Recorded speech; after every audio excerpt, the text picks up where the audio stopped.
यहाँ उपस्थित सम्मान्य अतिथिगण, गुरुजन एवं मेरे प्यारे भाइयों और बहनों, आज मैं आपको डिजिटल साक्षरता के बारे में कुछ महत्वपूर्ण बातें बताना चाहती हूँ। डिजिटल साक्षरता हमारे जीवन की एक महत्वपूर्ण भूमिका है।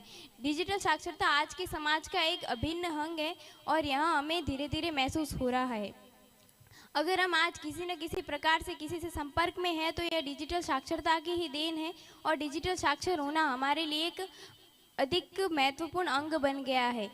अगर हमें देखने के लिए आँखों की ज़रूरत होती है और अगर हमारे पास आँखें ना हो तो हम इस संसार को नहीं देख सकते। इसीलिए इसी प्रकार भविष्य को देखने के लिए डिजिटल साक्षरता होना ज़रूरी है। अगर डिजिटल साक्षरता हमारे पास नहीं है तो हम भविष्य से अवलोकन नहीं कर पाएंगे। और अमेज़ॉन वेब सर्विस द्वारा प्रस्तुत किए गए स्किल्स डिजिटल प्रोग्राम द्वारा बताया गया है कि भारत में डिजिटल साक्षरता से रोजगार प्राप्त करने वाले व्यक्तियों की संख्या बढ़कर 27 मिलियन होने की संभावना है।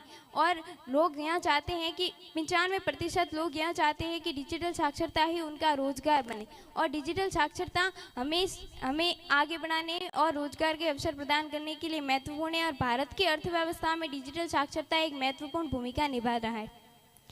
और आज भी भारत के कई ग्रामीण क्षेत्र ऐसे हैं जहां डिजिटल साक्षरता नहीं पहुंच पाई। 25,000 ऐसे ग्रामीण क्षेत्र हैं जहां अभी भी मोबाइल की कनेक्टिविटी, इंटरनेट नहीं है। डिजिटल लिटरेसी हमारे लिए एक महत्वपूर्ण अंग है और ये हमें तब महसूस होगा जब हमें भविष्य में कोई रोजगार नहीं मिलेगा और देश की अर्थव्यवस्था गिरेगी। धन्यवाद।